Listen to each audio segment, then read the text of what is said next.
Alright, so I'm here to finally make my response video to the KSI versus Logan Paul fight. I was thinking of doing a response earlier, but I didn't want to just do a heat of the moment. I wanted to rewatch the fight. Now I rewatched each round, and I'm going to give you my opinion and my analysis of the fight. I don't want to go into too much detail, but I want to explain to you some things about boxing and why you could say that KSI got robbed. He didn't get robbed in the sense of boxing in the way that it's judged, but he just got robbed because the way boxing is judged, if that literally makes any sense whatsoever. So round 5 is the deciding round. Clearly Logan won the first 2. Clearly JJ won 3, 4, and 6. So round 5 is the deciding round, whether that gives JJ the 4-2 or that gives Logan his 3rd round, so it's a 3-3 draw. Now, boxing is judged on the 10-point system. And what's weird is that it really shouldn't be on a 10-point system. It should be on a higher point system, and there should be more things that come into play. So typically the person who wins the round gets a 10 and the loser gets a 9. So if I land like 7 punches and you land like 3, right, on the first round, let's say, I would win the round. But let's say the second round, you land 20 punches and bloody my nose, and I land only 10, but they're all like body shots and they're not really super effective.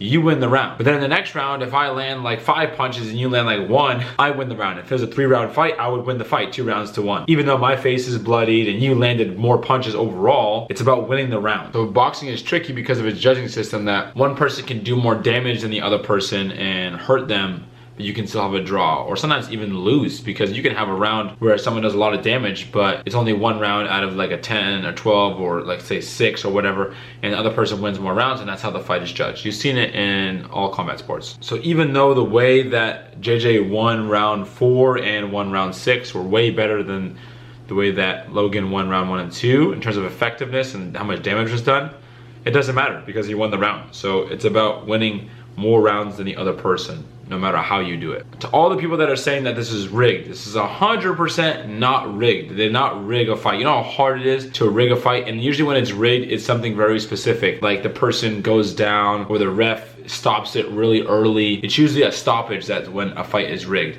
Not 2 guys are going at it and then each round is deciding and they're going back and forth, swinging for the fences.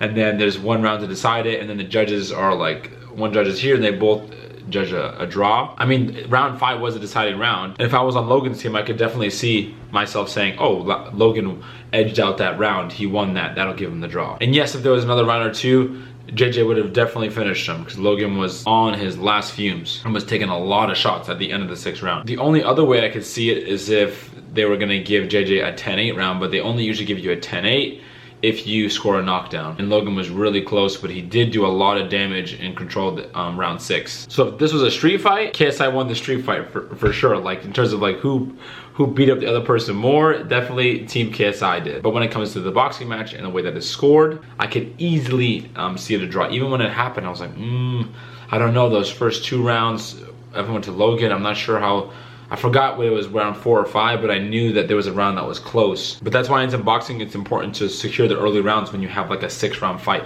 This is why if you watch boxing like Floyd Mayweather's a master, because he sometimes will give up the first 2 rounds or something like that, but it's a, you know, a 12-round fight.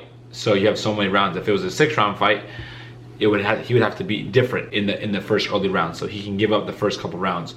But by the time round 6 is there, or round 4, he's already dominating the fight. So go about your strategy. It's a little harder with 6 rounds. You can only give up like 1 round early. You can't give up 2 because it forces you to have to win the other 4 in a row. I just wish that the judging was on a different scale or a larger scale. So when rounds are won by a bigger gap, you can throw 10-8 or 10-7 or 9-7 or I don't know. I have no idea, honestly. I haven't really thought about too much into it, but I just think it's too simple to give 10-9, 10-9, 10-9, 10-9. When clearly rounds are won very differently with larger gaps. And because of the rematch, I don't want to go into too much detail. I want to talk with JJ first and everybody. What I will say is this. If JJ had the advantage that Logan had, which is size, length, and weight, I think you would have seen a mauling. Logan didn't do a very good job of maintaining distance throughout the fight. And if there's any footage of me on the sidelines, how I was acting and reacting, you'd be able to tell. But he definitely went the long way and the hard way to land his shots. And I think based on JJ's skill and his ability and what Logan was doing and his stance and his strategy and just his rhythm, the way he was moving, JJ could have took him out a lot earlier. And the same goes for Deji. It was interesting. Deji and JJ both had similar tasks in terms of size and weight, the things that they had, challenges that they had to overcome. And Jake and Logan had that very similar style. They lean over their front leg, the backhands down. They're kind of hanging out, wrestler-esque. It's just interesting because KSI was able to do a lot of damage and nearly win the fight without really exposing Logan too much, not really exposing his ability, just literally beating him on speed and reaction time, just going long game for long game and beating him at the game that Logan should be winning. I was super impressed by that, by JJ's ability just to be able to try to effectively use the jab, land the right hand, lunging right hand, countering shots. The way JJ was able to exchange long punches, land his jab, you know, counter and use the right hand.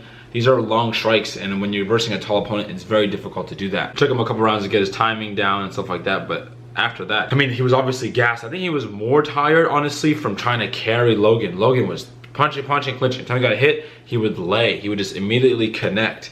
And JJ, unfortunately, a lot was underhooking with his left hand. And that's what I was screaming. Let go of the underhook because you're holding him up as well. I don't think he did it on purpose. He just would underhook. I think naturally, I don't know, part of clinching, but he should have kept the left hand inside and turned away so he can use it. Because Logan would just hang on it, and literally JJ's just holding him up. But the way I see it is that Logan survived the fight, and he survived with a draw, because if it was longer, or if JJ did a couple other things, he would have hurt him pretty bad. I'm excited for the rematch, and I'm excited to see what Deji's gonna have in store for him and his progress. I know he's gonna be hungry to work harder. And I think at this point, I'm gonna be forced to make a video calling out Adam Saleh or something. He's clearly ignoring me. I don't know. If you go to his YouTube comments, they all say we would be a great matchup. So maybe I need to do my YouTube drama work and make an actual official video. I didn't want to give him the attention or do it and go through this all again because I did it last time and it went nowhere. This time is different. The people are asking for it, so let's make it happen. All right, so back in June when I trained with Deji, that was the same time that I sparred JJ and Vidal. So Deji wanted to watch our sparring matches, so we did a reaction video. So I got footage of Deji reacting to my sparring match with KSI and my sparring match with Vidal. I believe these are both here. They may not. We'll see what I got when I go look through the footage. Enjoy. Oos. Boom, boy! It's already recording audio. Yeah. But not video. This is my camera.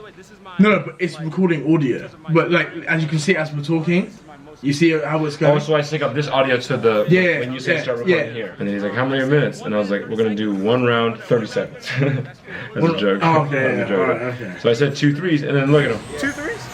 He's like, 2 threes? He's like, oh, you wanna do 2 threes? I was like, maybe not, I don't know. Oh, here we go. Let me go back. Okay. Don't look. This is when I start running around and making sure I don't get hurt. Gal moved so well. And the jab with the body, and then got out of there. I like that hook, jab. Yeah. At the down there. Your movement's sick, though. Yeah, moving around, trying to stay safe. Easy run too. Oh, look at that. You see that? I jab, he slipped, bang. Oh, here we go. All right, okay. He's starting to get his timing rhythm down. That's good, that's good. For him. I mean, look how he's so elusive. What the heck? Yo! That's speed. When he says good job, that means alright. Look at that. Did you see that? No. You see that? You see how many flickers? What was that? Distracted. Yeah. It's to occupy, so you're not, like, he's not just sitting there. But now he's doing it, but now he's gonna counter with a nice shot. As you can see, ooh, that good uppercut. Ooh, I landed a good right hand. Yeah, I landed a shot in there. No.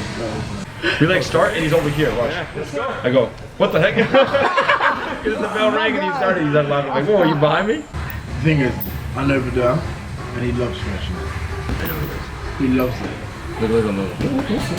Jeez! Look. Yeah, what is he doing? Good defense there. Yeah. Oh, another nice little jab there. I felt that one in the back of my neck. Ooh. Vidal, he had a grand old time, man. Vidal, like a beast. Damn it. Hey, look at this. I think he's much fun for this. Don't look far away. Jab. Yeah. Turn a little bit more to the side. See how my head's away? I jab. Yeah. Yes. To the side, bro. To the side. Good. See how he's still leaning back a little bit? And he's changing levels constantly. Yeah, but change levels more in the back than the front. Your goal is to get the person to be overextending and reaching for you and reaching for you and reaching for you. Back up, turn, reaching for you. Watch your head though. Reaching for you, and then I overextend, and then boom, you come back. Alright, you see? Yeah, Tyson. He did that. He did this. One leg was in back, one leg was in front, but he leaned back and forward. But he wasn't this hanging over his front leg. Oh, okay. Look at me. Oh, okay. It's gotta be here.